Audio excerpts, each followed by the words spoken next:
Welcome to the Franchise Whispering Podcast brought to you by Franchise Marketing News. So excited to have a bit of restaurant royalty here with us today. Evan Pardue, who has just been named Senior Director of Marketing and Brand for Condado Tacos. And I must be honest, Evan, I think I've seen you 5, 6 times already this year, and most of it's been on stage.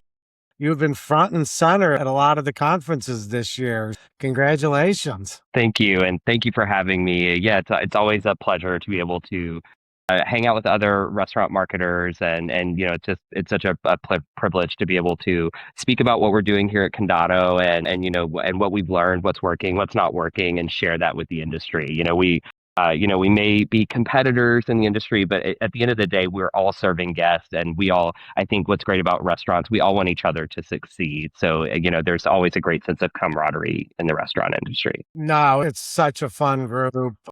Very innovative, open-minded, creative thinkers. Now, before we kind of jump into, what we planned on, tell me about the new role as Senior Director of Marketing and Brand for Condado Tacos. That's a nice promotion you just received. Yeah, thank you. And I'm really excited and, really honored to, have been selected to lead our marketing department and lead marketing for the next chapter of our brand. It's a really exciting opportunity. And, I'm just grateful for our leadership and so grateful for our former CMO, Sarah Kier, who is, a huge mentor to me and really has, set our brand up for success. And I couldn't be more grateful to her and to the team that I get the privilege to lead now. No, that's so exciting. And, you've been right there, and it's nice to have mentors like that can really can catapult you to this level that you're at. So,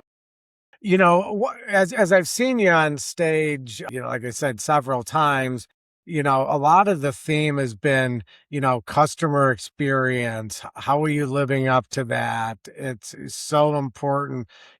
Kind of take us off to your mindset, your consideration.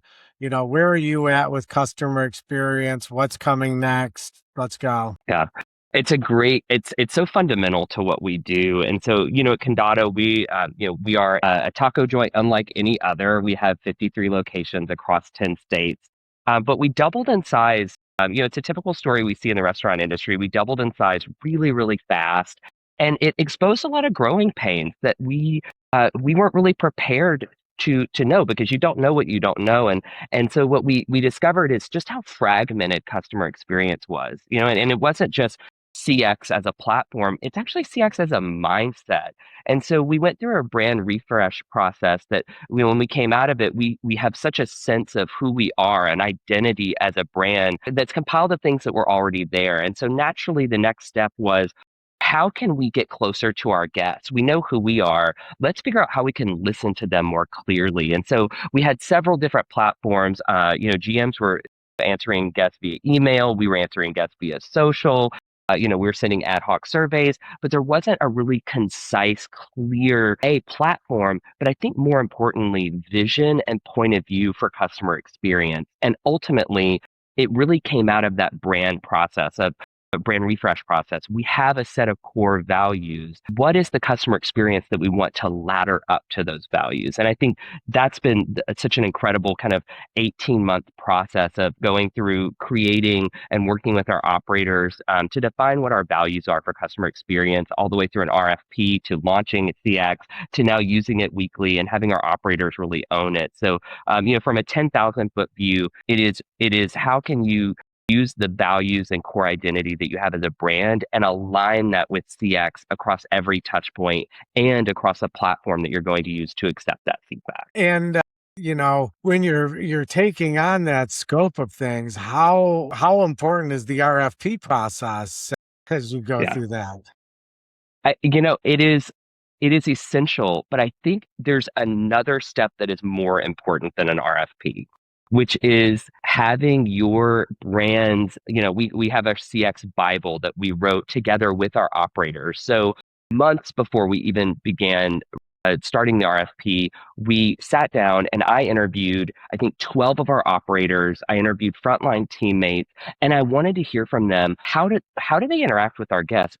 What are they doing that, again, makes Condado so unique in the customer experience? What are their pain points for our operators that they need to address? Because they want to hear from our guests too, and they want it to be a seamless experience. And so before you even begin the RFP, I think it's important that as a brand, you establish your values and the process for how you're going to respond to guests, how you're going to speak with them, and how it aligns with the experience that they had in the restaurant. So that when we then began our RFP process, it was really clear what we were actually looking for, and it made a lot of our specifications more easier to translate to platforms. Say, hey, this is exactly what we're looking for because this is what our operators told us they want to use. And so that made the RFP process actually a lot easier to get through because we knew what we were looking for, as opposed to starting with, oh, I know I need a survey platform. Oh, I know I need this.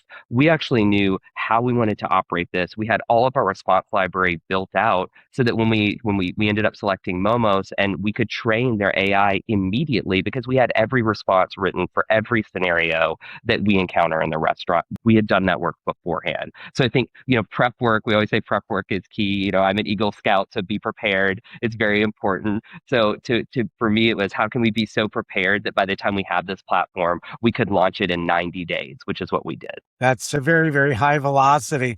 Was there like an aha moment in that process where you're like, oh my gosh, we are on the right track with this. We're checking all the boxes off? One of the aha moments, there's two I have that are really special. So we launched very quickly, and our training department, rock stars to be able to get this launched, because it's, when you roll out a CX platform and every operator has to be involved, this is going to become a part of their daily checklist.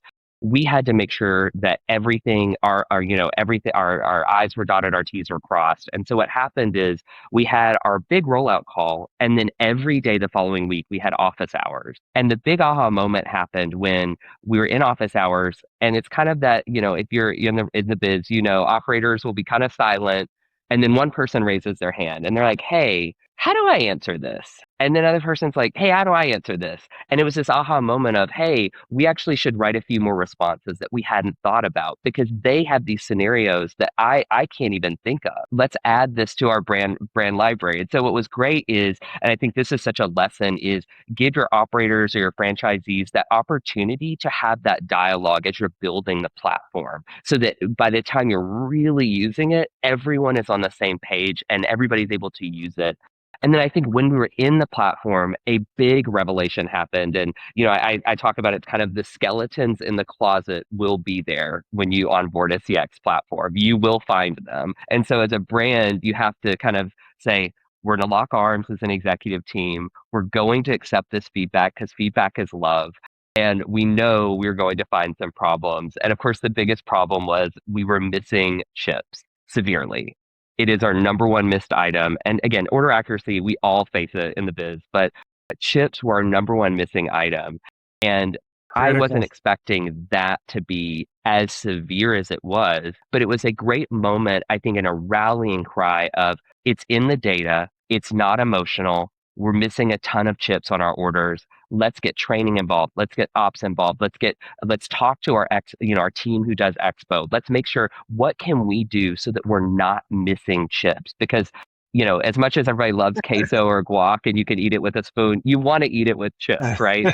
That's why you order it. You order the chips and the queso. So we shouldn't be missing it. And so it was such an aha moment of, whoa, this is a big problem for our brand, but now we know it. It's not a guessing game, and it's not emotional. It's not in review somewhere and, social here. It's just very clearly our guests are saying you're missing chips. Let's take those steps to address it. Yeah, no, chips in your business, sauces in the chicken fingers business. Yes, Tartar sauce in the fish business, you missed that, and you've got an unhappy customer. And that leads me to my next question. With so many different distribution channels, delivery, pickup, in-store, all of that, tell me about that segmentation, the CX, the customer feedback with all that. It's become so vast here so quickly post-COVID. It really does. And I think where, again, it goes back to pre-work and setting expectations really clearly,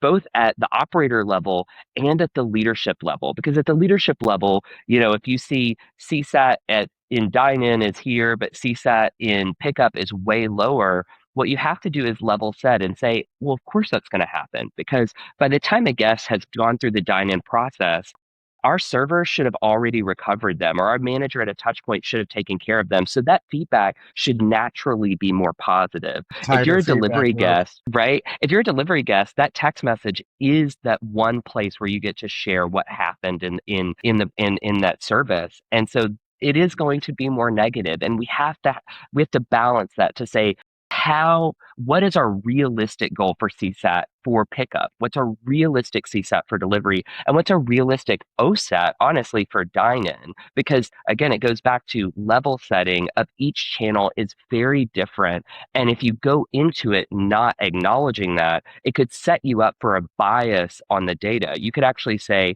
hey, dine-in's not looking poorly. It's pickup and delivery that are the problem. However, if you go in saying, we know these are going to be vastly different, we actually need to look under the hood and dine-in to see, hey, someone's giving us a 5-star, but they have an incident on their ticket. They're saying, hey, the food was great, the service was excellent, but I had to wait a little bit to get a table, or I had to wait a little bit to get the food, right? That, we'll see that, and they'll still give us 5 stars, which is amazing, but it's looking Sure. under the hood of each channel's data to see what are the incidents that we can work on as a brand. That is the most helpful thing. And again, it's level setting and making sure that you have clear expectations going into this and also clear goals that are aligned to each channel. And do you find like there's you've heard of the team keyboard warrior and that type Yeah, of thing, yeah. and you just brought it up, like somebody in person, in store, is going to talk as human to human, but you get typing and stuff, and you come off a little bit more frank, or you can read it as frankness. How do you kind of digest that differently? Is there a way? Well, I think our operators are fantastic at digesting it because they talk to guests every day. I think sometimes at the leadership level, it's a little, I can't believe someone wrote that, right? Because we're not interacting with guests all the time. But one thing that we actually do as a leadership team, we get a daily feedback report, and almost all of the leadership team actually reads all of the feedback that comes through every single day. We're not the ones responding to it, but it's really helpful to read it. And so one thing I always think about is, as a restaurant brand and in our business, we have the opportunity to be the best part of someone's day. And so sometimes when we drop the ball, they might have been having a sour day, and that missing chip, that's the thing they were actually looking forward to all day long. And we dropped the ball in that moment. And so it's a moment of saying, hey, let's pick that up. Let's help that guest. Let's acknowledge. It's always, thank you for the feedback. Let's acknowledge we really dropped the ball in your order. We're really sorry about that. And then let's resolve it. Let's make it right on the next visit. If we can't make it right in the moment, let's make it right in the next visit.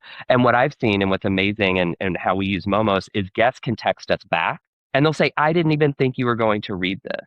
And so I always say when you go through the lens of optimism, that a guest is really, they cared so much about this experience, positive or negative, that they took the time to write to us. Take it as a piece of optimism rather than they're angry at us. Hey, they're just frustrated, but they cared enough to share it with us.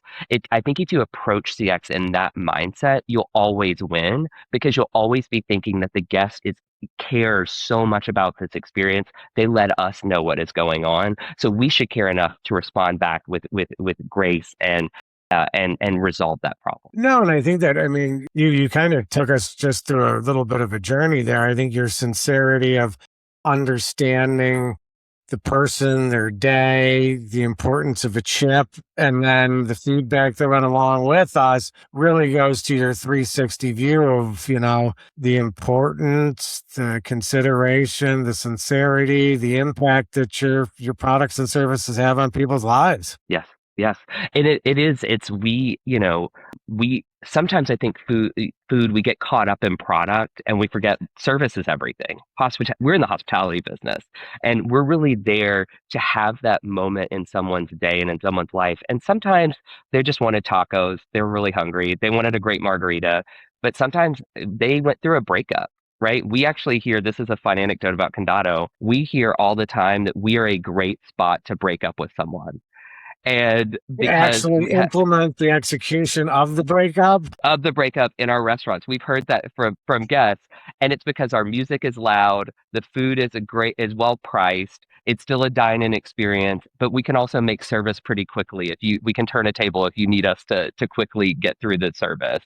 And so, but it's one of those things where we are part of people's lives, right? Whether that's a breakup or a first date. We have so many guests who say, I had a first date at Condado and now I'm getting married. Those are the moments that really matter. And we're so privileged to be a part of that, that really, how can you make sure that the other part of the experience, right? We have the 180 of the dine-in experience, but then we have the follow-up to that. How can we make sure that that is handled with the same level of care, concern, grace, and service as the actual experience itself? Again, going back to that 360, it's kind of the 180 of the service in the restaurant, and then it's the other half of after the transaction. Maybe something did happen and they didn't want to share it in person because they didn't want to embarrass the server. This is their opportunity to share that with us, and it's for us to acknowledge and resolve that in the moment. Love that. And so you've brought up Momos a couple times.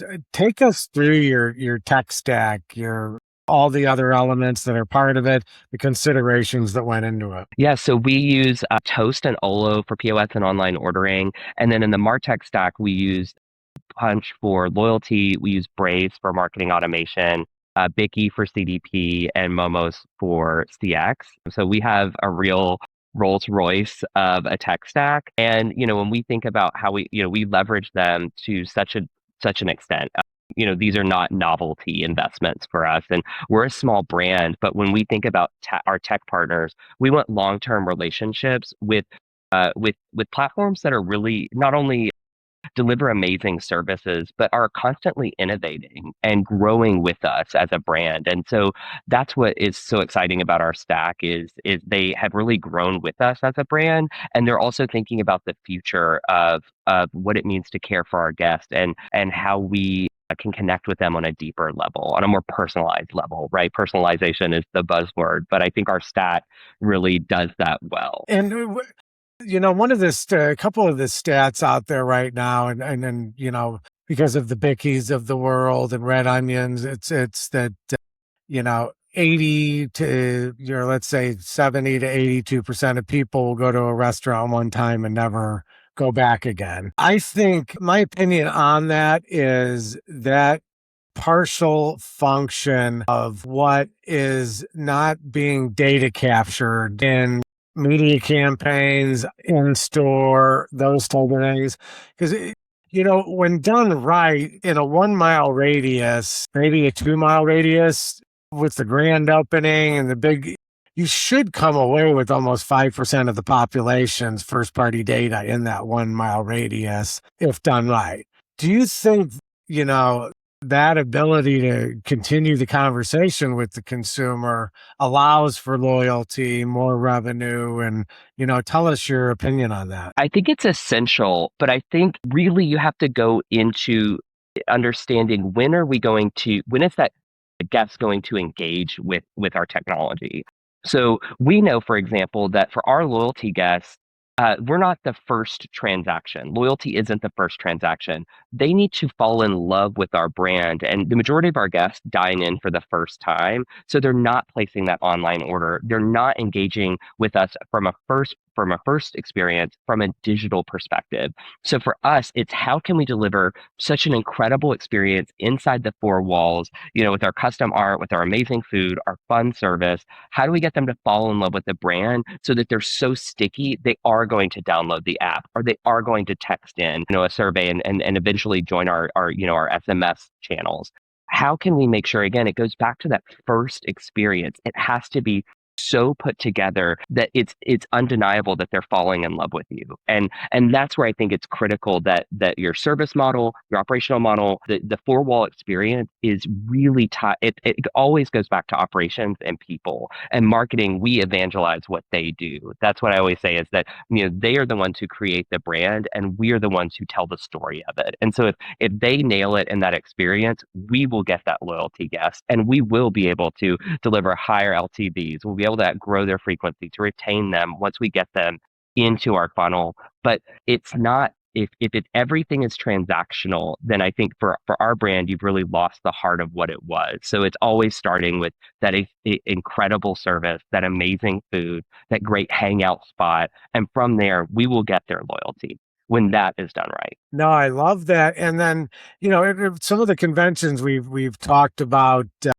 catering a little bit and what you've done in the catering space. Can you share a little bit about that? Because I think for your space, your brand, it's quite a growth area. Huge growth area. It's one of the largest green shoots that we have because catering it seems to be immune to a lot of the price value tension that we're facing as an industry.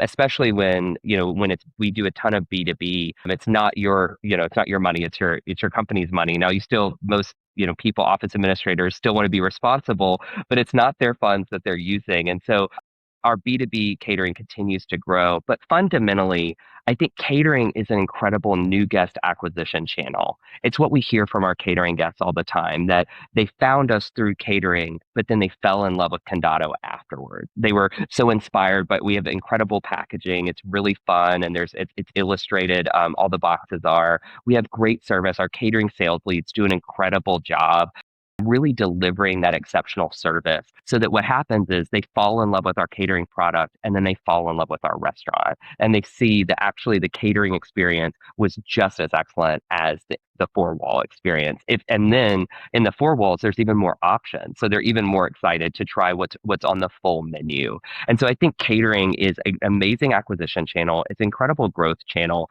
And it's a way to really grow the brand when the catering product packaging is done correctly. It kind of all goes back to how are you creating a full experience and not just thinking about catering as a product, but as an extension of the brand and of the restaurant itself. It sounds like with the packaging, you have accomplished a big step in that. Yeah, we have a huge logo on our box for a reason, which is we've heard from guests who at offices they will see another office dining using catering from Condado, and they'll recognize the box, and they'll take a photo of the box, and then they will then go order catering. And so again, packaging is really, really crucial. It needs to be legible, but also needs to be an expression of the brand. And that came out of our brand refresh is how do we align our catering branding to our actual brand? And so now they're really cohesive so that when you see a catering box, it looks exactly like Condado and it looks like our takeout packaging. So it's it's one brand universe that we are not just that we've created it, but they're constantly working inside of and evolving. No, that's awesome. So one CX metric you'd keep if you could only keep one. CSAT, and here's why. I'll tell you why. Because it's easy. It's a really fair metric to hold our operators accountable to, one. And two, it's one that our operators really understand because so many operators come from the review world, right? You're looking for 4 and 5 star reviews. It's easy to share that is analogous to a CSAT score. So I would always fight that CSAT is the one that it is our North Star as a brand, not OSAT, because we're new to CX. So we want to make sure that we are not tracking towards something that is not completely achievable yet. And that's where 4 and 5 star still allows them. There's still room to recover and go from a 4 to a 5. We haven't lost that guest. So let's use CSAT as the North Star. And then in a few years, when we're tracking towards higher and higher metrics, that's when OSAT will become our North Star. Love that. Super interesting on that. Biggest mistake people make when launching a guest feedback program? Not including the people who are going to use it.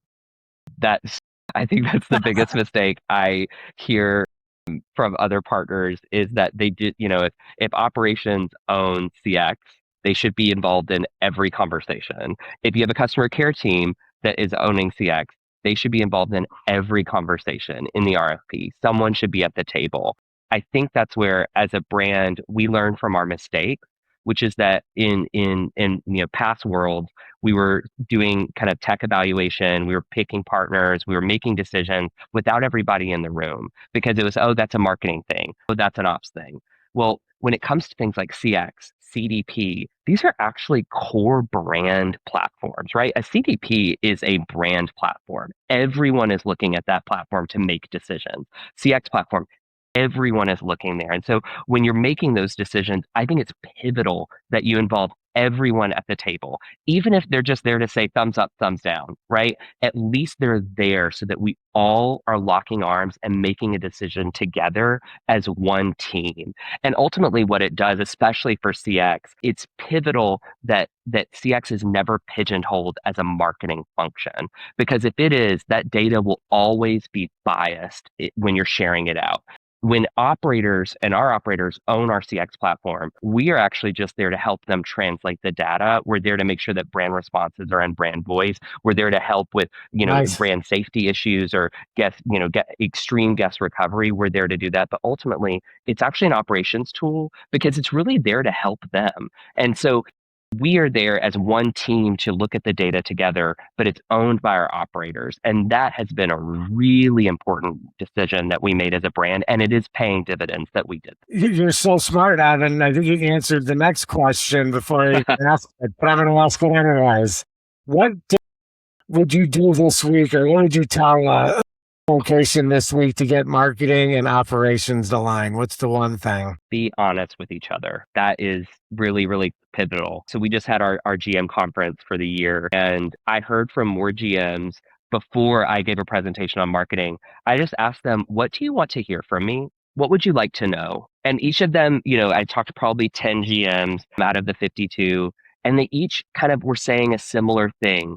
They just wanted to know what was going on, what was their place in this, and what are we doing to continue to grow our business? And so I just needed to answer that. That's what they wanted to hear from us. And that's where I think, if you have we're the support center and you are the operators relationship, you're not going to win as a business. But when you can say, hey, how can I help you succeed if I have information that you don't know about? And then vice versa, is there something going on in your four walls that I'm not aware of that I actually can help support, right? So for example, our menus were a little too big and we didn't get a lot of that feedback, but eventually it started coming in. Hey, can y'all please make the menu smaller? So we reduced it by 2 inches. We were able to do that in this menu cycle, but it was that feedback loop, that honest conversation that made those decisions a lot easier to make, that make presentation a lot easier to deliver, and then to make it actually resound because it ultimately was a two-way conversation, not a one-way. Love that.